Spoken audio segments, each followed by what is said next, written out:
Hi there, my name's Jody Breisler. I'm one of the press officers here at the U.S. Embassy in London, and thank you for joining us. We've been receiving a lot of questions on social media and elsewhere about the U.S. elections. And what we decided to do was find us an expert.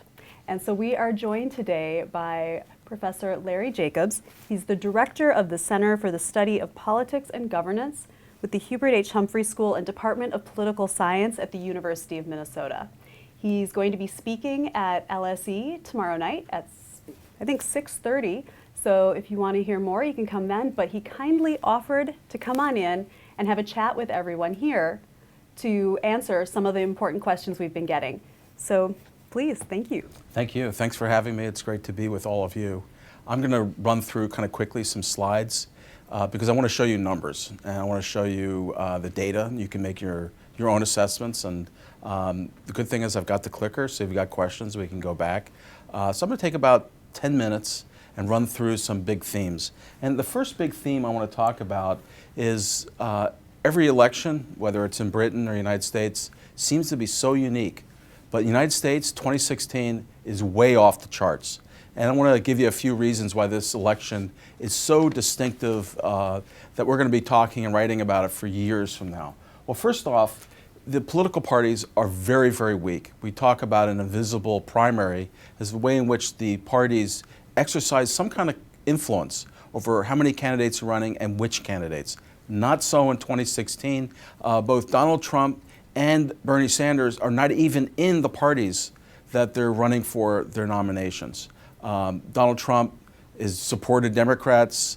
Now he's trying to get the Republican nomination. Bernie Sanders is not even a Democrat. He's a Democratic Socialist. He serves in the Senate, but as an independent.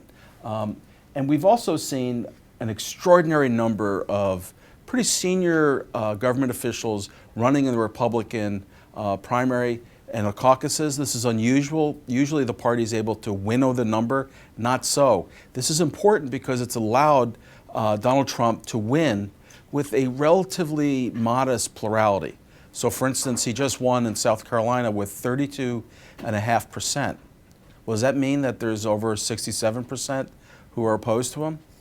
It's hard to say. If it was a smaller number of candidates, it'd be easier to kind of mobilize an opposition to Donald Trump. Donald Trump has also made it very clear that if the Republican Party doesn't treat him very well, he's going to run as an independent. And that's put the Republican Party in a difficult position in terms of how tough to be with him, in fear that he might bolt and run as an independent, in which case the Democrats for sure would win. Donald Trump has been very effective, perhaps unlike any other candidate, in getting so-called free press coverage.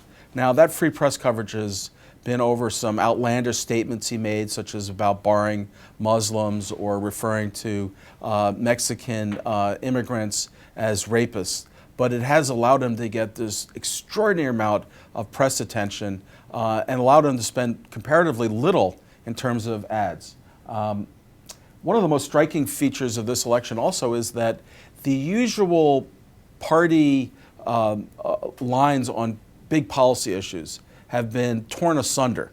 Donald Trump has talked about tax cuts, but he's also talked about imposing very substantial taxes on hedge fund managers.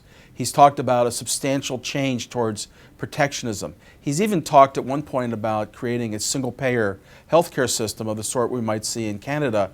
Very un-Republican sort of ideas. Bernie Sanders has also talked about increasing government by 40 to 50%. This is very different from the Bill Clinton, more modest approach that many Democrats have taken. Okay, now we're going to get into some of the numbers. I want to talk about how it is that we've ended up with Donald Trump and Bernie Sanders as candidates.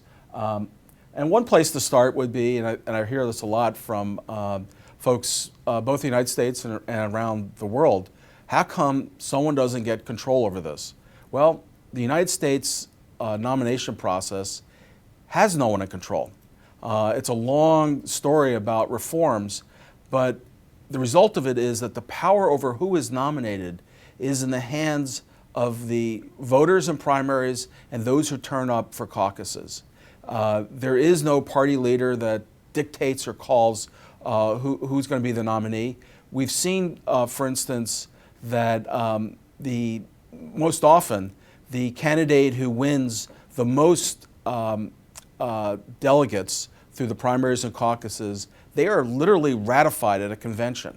There's almost no role for the convention that kind of officially declares who the nominee will be. In fact, the media has started to cut back its coverage because it's such a letdown. There really is no drama. So there really isn't a process here that allows a party to take control and toss either Bernie Sanders or Donald Trump. The other big question, and I think this is an important one, is how is it that a candidate like Donald Trump and Bernie Sanders could gather so much attention and support? And the reality here is there is a tremendous revolt that has occurred both in the left and the right in America and showing up in this election. This is one of the most important pieces of data about this election.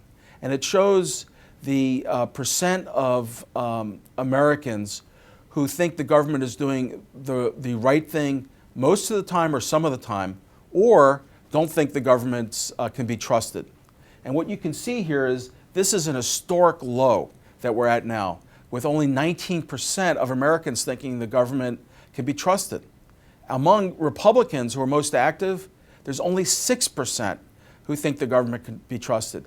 When you hear Donald Trump saying the government is stupid, there are a whole lot of Republicans who are nodding their head in agreement. When you hear Bernie Sanders talk about the government really being in the pockets of big business, he's also trolling on this deep collapse of trust in government by American voters.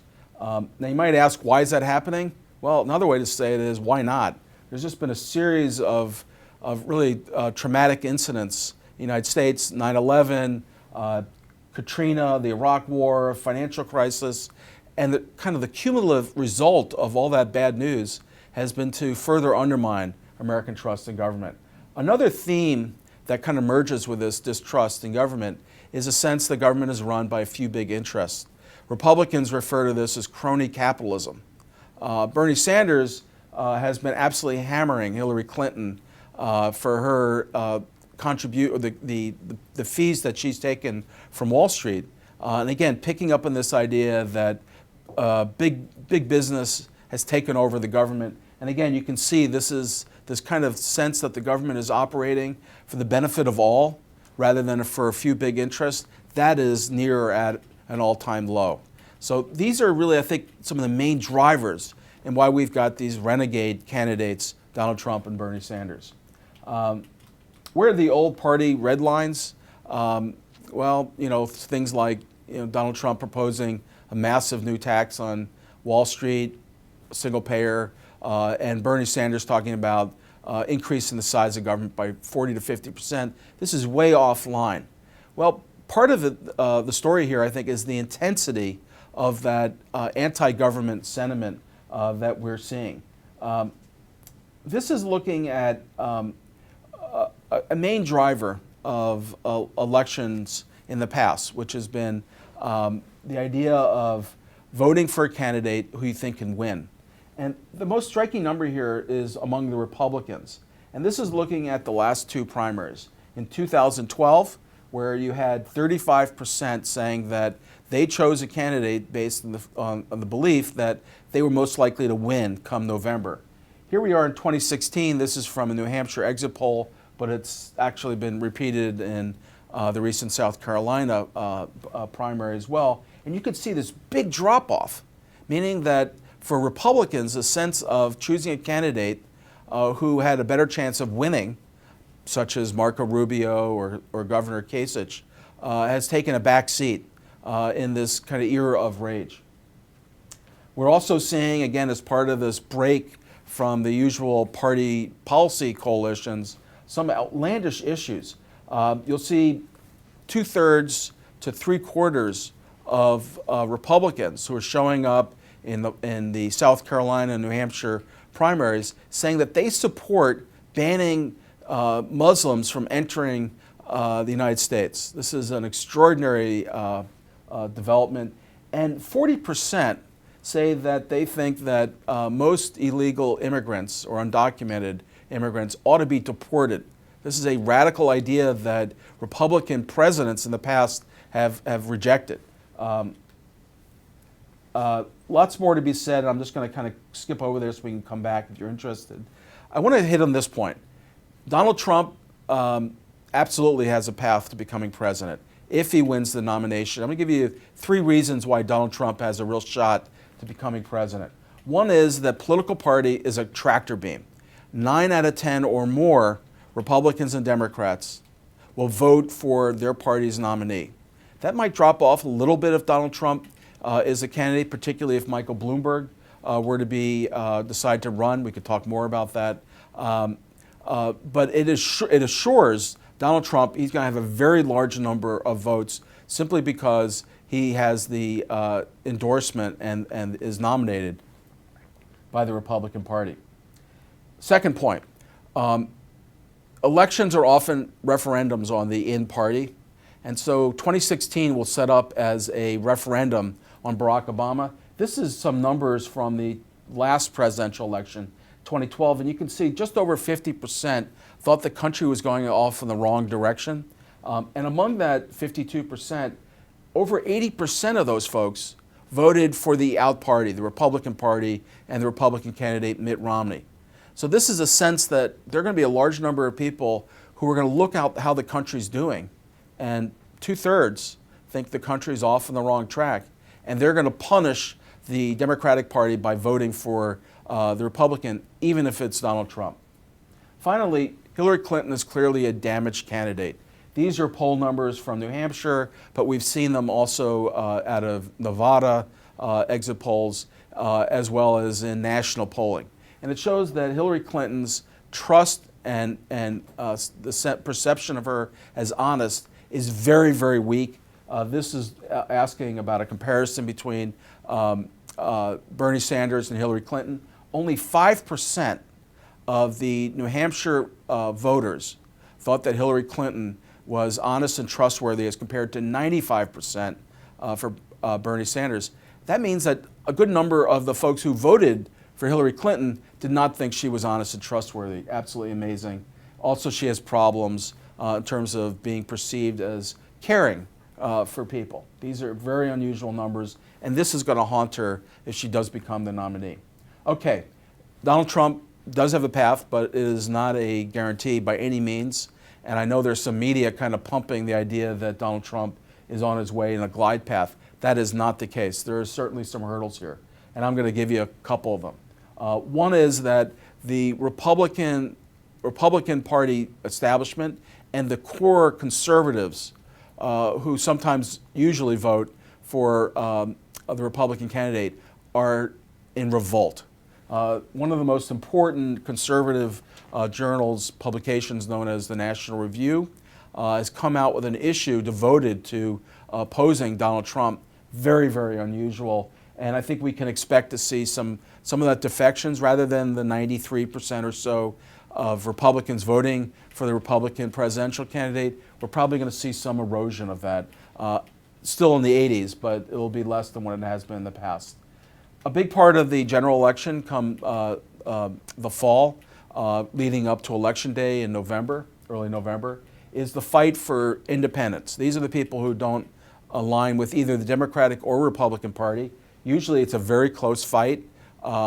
With Donald Trump, given some of the outlandish statements he's made, he may find it very difficult to appeal to those more independent candidates who tend not to like candidates who are too acrimonious. The third point, and this is the last point, and then we can engage in a conversation with all of you, is that the American electorate is changing, and it's changing very quickly. Right over here, tells us that in 2015, 62% of Americans are white. But it shows you over here that 12% are black, 18% are Hispanic, 6% are Asian.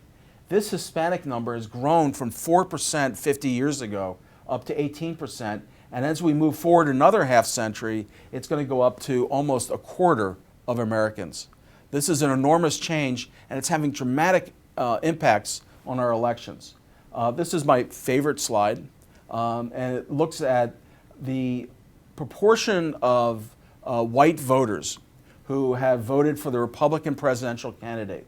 In 1980, 55% of white voters cast the ballot for Ronald Reagan, and Ronald Reagan won in a landslide.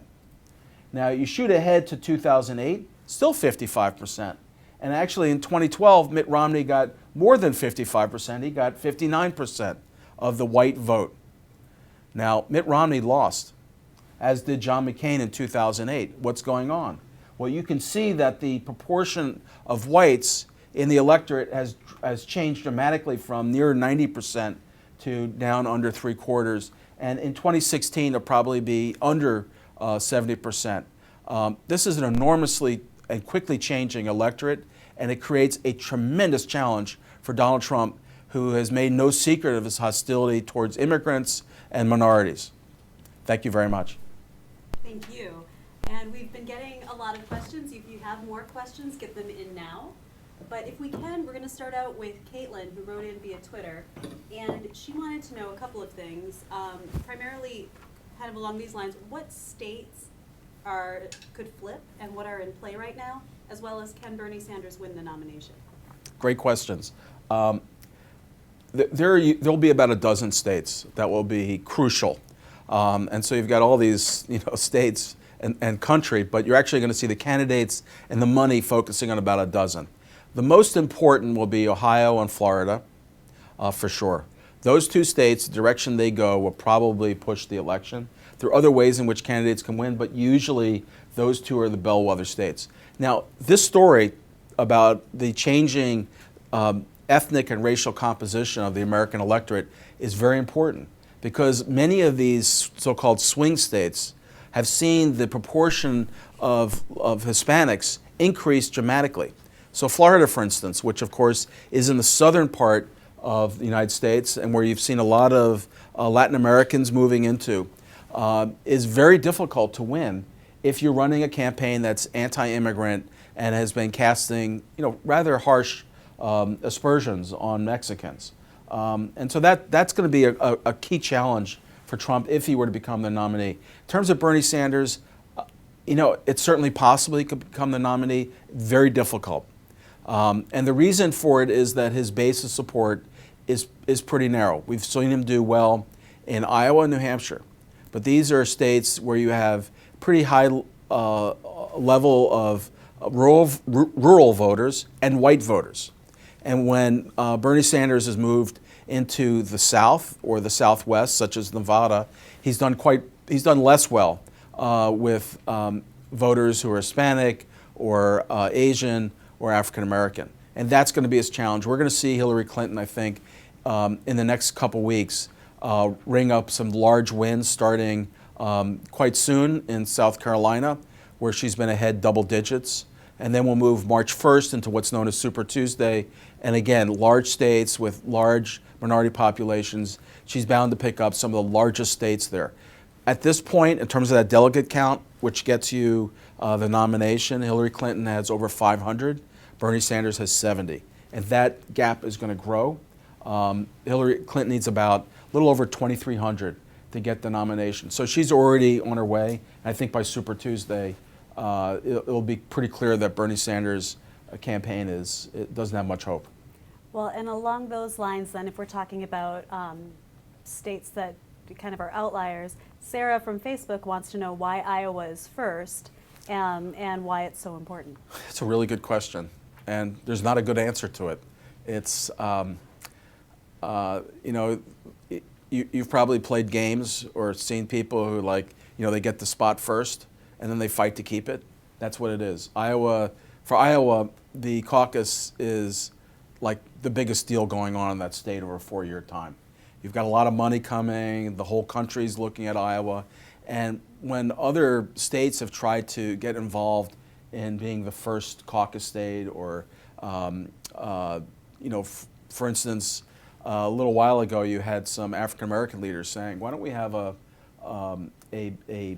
kind of early on, have the states with the largest cities as right off the bat, because that reflects more of America, particularly the Democratic Party. And that was shot down. Iowa, just all-out war. So no good reason. It's just they've got it and they're not giving it up. Okay. And now another question from Facebook from Mark Jackson. If it's Trump versus Clinton, will it be a close election or more along the lines of Goldwater versus LBJ? It's a great question. As you can see, I think there are a couple different scenarios. I think the key thing here is that both candidates are flawed. And I don't mean flawed in a kind of personal sense. I mean as political candidates, they each have some very strong weaknesses. Hillary Clinton has been in politics so long, she has a lot of scar tissue. And it's been the attacks, it's been some unfortunate decisions she's made that have really diminished her credibility in the sense of authenticity. She has very intense supporters, and I think we're beginning to see that during the primaries. But when she moves into the general election, there's 60% of Americans who just don't trust her. And her unfavorable rankings are quite similar to Donald Trump's. I do think Donald Trump has a path, but I think there are some real challenges that he'll face. And I think the battle for the nomination is far from over. You can see a path for Senator Rubio if he can consolidate the kind of anti-Trump vote. Even Governor Kasich from Ohio, I think, has a shot, probably more of a long-distance shot. It's interesting, here you have John Kasich. He's governor of Ohio, which, as I just mentioned, is one of the key swing states. If Republicans can get Ohio, that would be enormously powerful. He ran for re-election just a few years ago, and he won overwhelmingly by a 2-to-1 margin. So there's a case for John Kasich. Bottom line, I think the Democratic nomination battle will be winding up in the next couple weeks, but I think the Republican one could go on for some time. And kind of along those lines then, we have a question from Caitlin from Thorpe Academy. Should the rest of the world be scared at a prospect of Trump candidacy? There's quite a few questions about foreign policy and other things. Well, I think this is one of the challenges Donald Trump has got to tackle. I think some of the comments he's made about banning Muslims and his comments about Mexicans have been alarming. And if he's going to be president of the United States, he's going to have to find a way to bring the country together. He cannot win if he's unable to do that. Let me give you another perspective, though. Donald Trump, more than any candidate in the last 10 years, has been a fierce critic of George W. Bush and the Iraq War. So if your concern is Donald Trump is going to start a war, I don't know about that. I think there's a real kind of protectionism, almost return to a more insular view of America under President Trump. So that remains up for grabs, but I think the challenge is for Donald Trump. One last point here. I know we fixate on who that guy or gal is running for president, but it's important to remember that when the president comes in, they bring a team. And the team is 3,000 or 4,000 people who staff the government. And the president, in a certain respect, is programmed as advisors weigh in and as experts provide advice. And I think Donald Trump would benefit from that enormously. And he, at times, has been quite candid in welcoming that kind of support. Well, speaking of other people in the government, we actually have a question from the Westminster School of Economics about the impact of Supreme Court Justice Scalia's death, and will there be one? Is there an impact on the election? It's a great question. The sudden death of Supreme Court Justice Scalia has gotten a tremendous amount of attention in the U.S. and I think in other parts of the world. This is a very important development because Scalia was a kind of foundation of the conservative coalition that has really driven the court over the last couple of decades. And there's been a lot of media speculation that the battle over whether President Obama is going to be able to get a new Supreme Court justice not just nominated but actually appointed in his last year, that may drive turnout among Democrats. I actually think this has been overplayed, and I think the press, they're kind of looking for a new story to tell. For sure, the battle over the president's nominee, which he'll announce, I think, shortly, will drive some Democrats to turn out. But it's also going to drive some Republicans to turn out.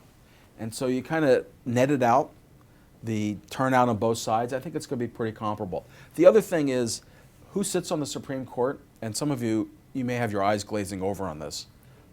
It's not a very powerful issue. It's not very salient for most voters. A recent poll done during the fall or summer found that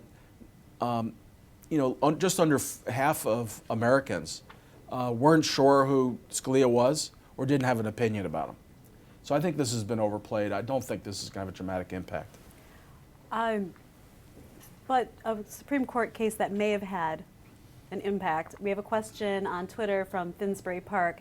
What has the McCain-Feingold law achieved in campaign finance? You know, this is one of the most dramatic stories of the last 10 years, which is the kind of unraveling of laws and kind of rules about who could put money into campaigns and how much. And to be honest, I'm less concerned now about how much is going in and more that vast amounts of money are being put into campaigns by shadowy groups. The New York Times did an estimate, and they were speculating that there are only about 500 to 600 families that account for most of the money that has been put into the campaign so far. And they're going into these kind of shadowy groups who run ads attacking candidates. We don't really know much about them. That, I think, has been a tragic erosion in American elections. Increasingly, those with a big checkbook have more voice. And another question from Westminster School of Economics about influence. How influential are poll numbers when it comes to shaping opinion? You know, poll numbers can be important, and we sometimes refer to a bandwagon effect. When polls show a candidate doing well, you sometimes begin to see a shift. But we're not seeing that, at least yet. We may see it.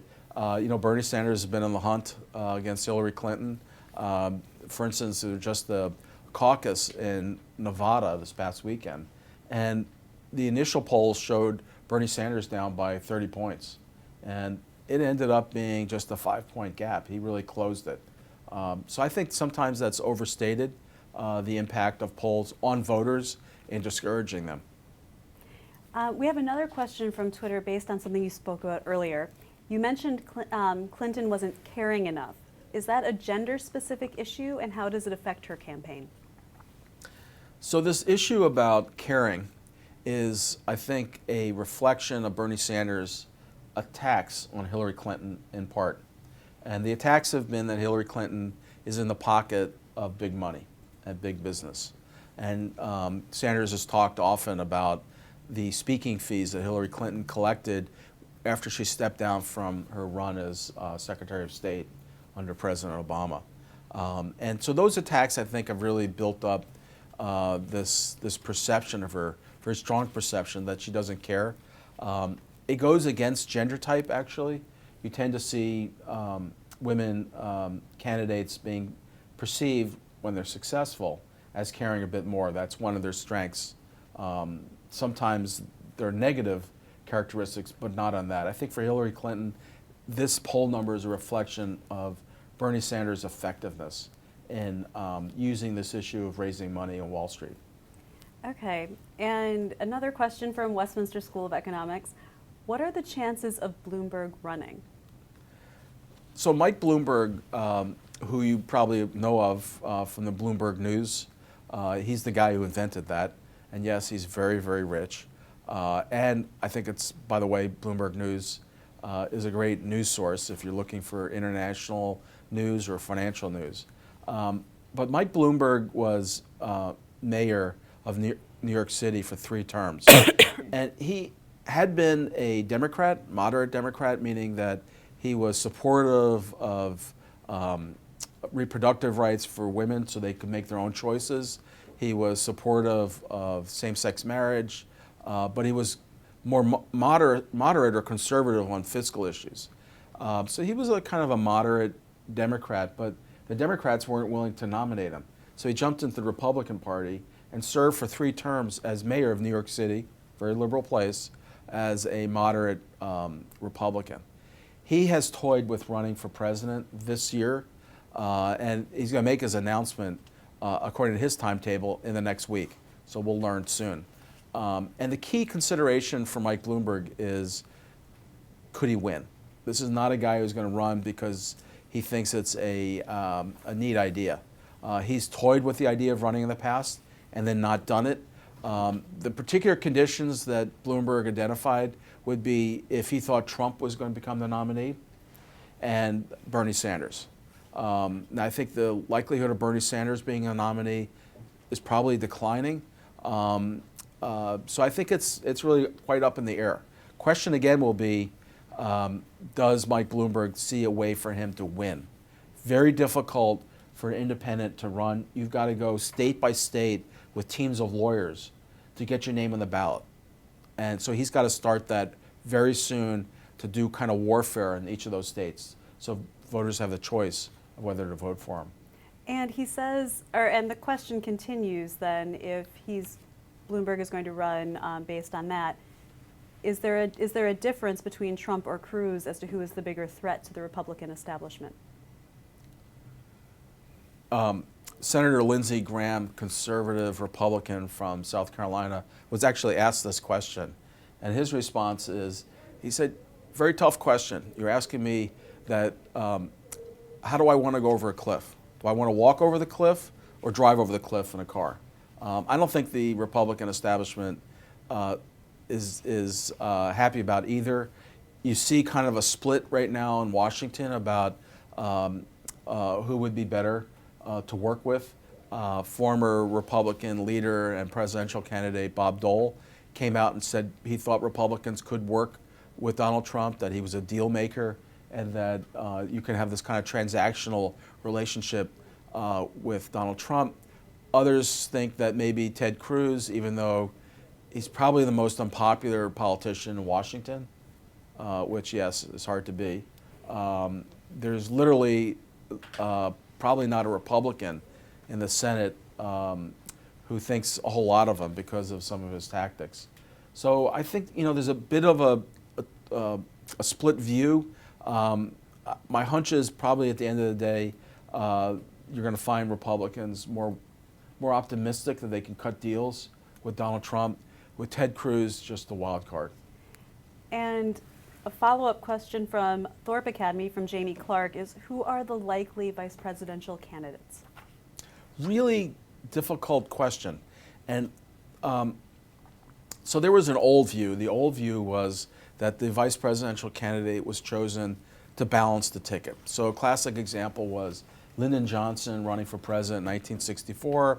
He was a Democrat from the South, pretty conservative on civil rights issues. He chooses Hubert Humphrey, who's from Minnesota, who's liberal and in general and very liberal on civil rights, and from the northern part of the country.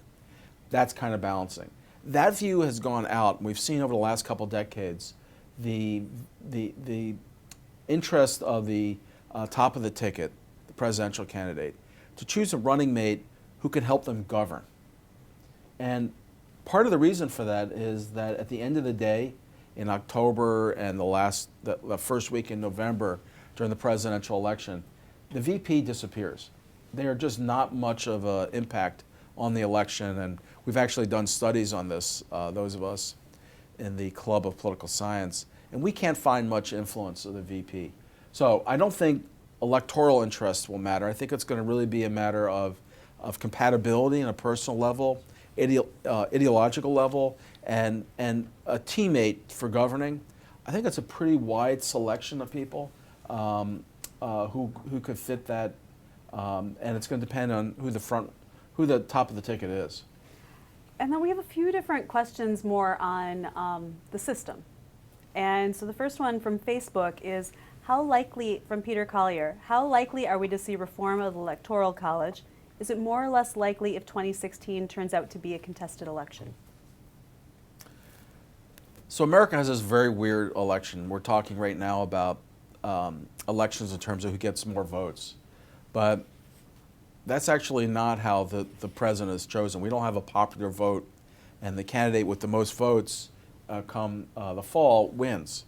Instead, each state is a separate election, and they are tied, each state, to a number of so-called electors. The electors equals the number of senators and members of the House. So it's kind of preset. And then those electors get together at the very end of the year and they cast their ballots. And we've had some very weird things. We've had candidates who did not win the popular vote but became president. It's very rare, but it's happened. We've also seen, again, quite rare, but it happens, we've seen electors who show up at the end of the year and actually don't cast their ballot based on the vote in their state. So this is a very odd system, and there has been talk for many decades about reforming it. It's not going to happen. It's just there's a kind of a lock-in.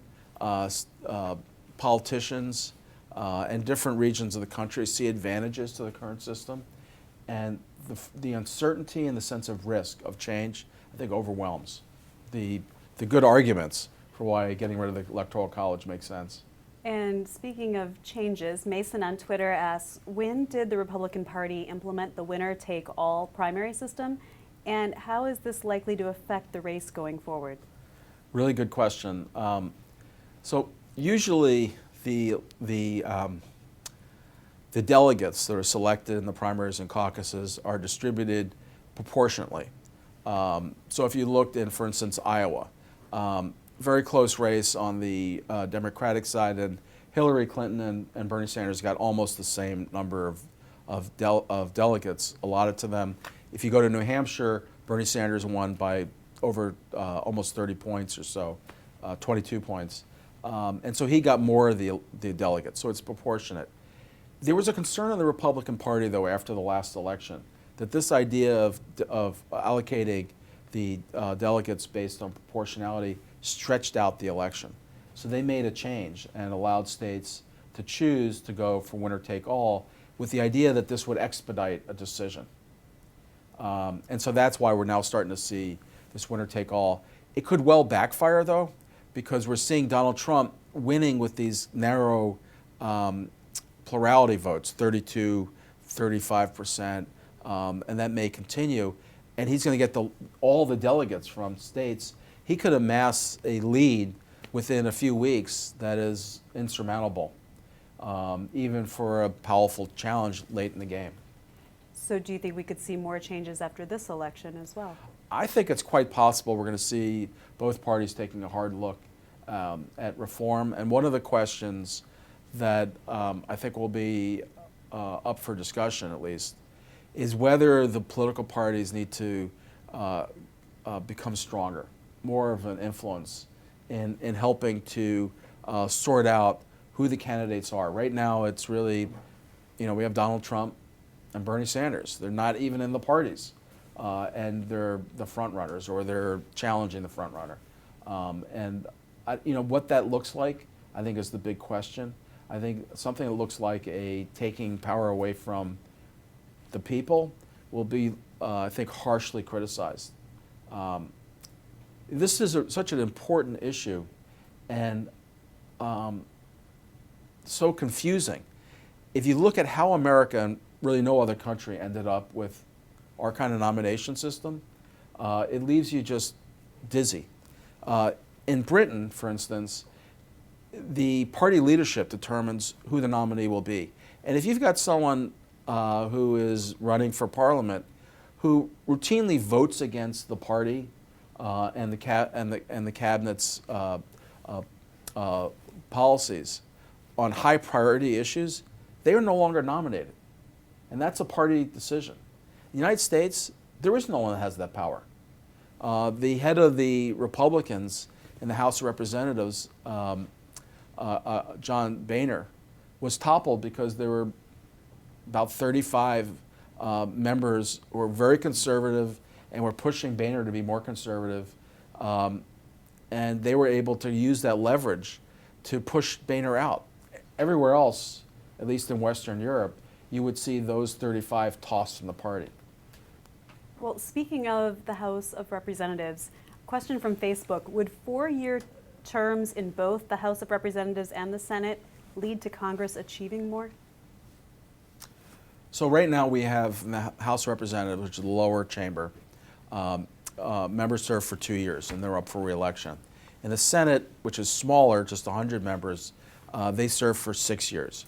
And there is, I think, thoughtful attention at the framing of the Constitution about why you have those separate terms. The idea was that the House of Representatives up for election every 2 years would be very close to the people. They would be the so-called People's House.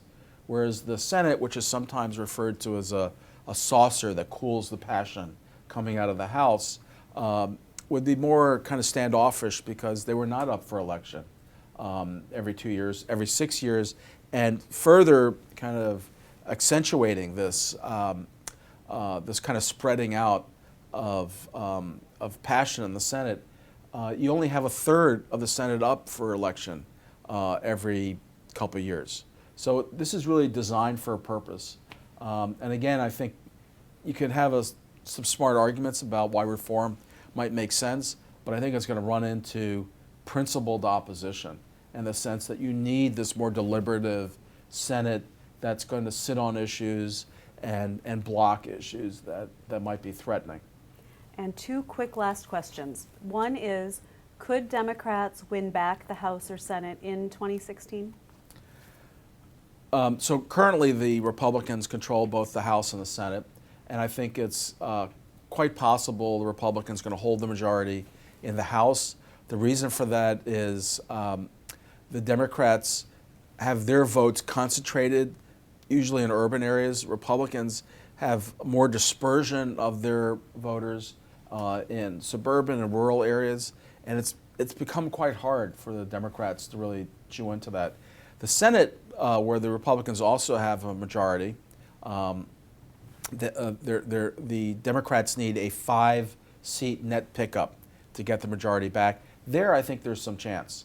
And the reason is that there are 7 Republicans who are up for re-election this year who are running in states that Barack Obama won in 2012. So these are states where you might expect there to be kind of a Democratic tilt or leaning. And Republicans realize that they're probably going to lose 2 or 3. But whether the Democrats are able to kind of get this net 5 pickup is one of the big questions we're going to be looking closely at. And if I'm allowed to have a bias, this might be my favorite question. Our last question is from Facebook, from Mike Dooley. Who does Professor Jacobs want to win the presidency and why? You know, I'm a geeky academic, and my real hope about this election is that it's an opportunity for Americans to really focus on the key issues facing the country and to make a choice about direction. This election, every election is important, but this is I think, a particularly important election. Barack Obama is probably the most consequential second-term president in our history.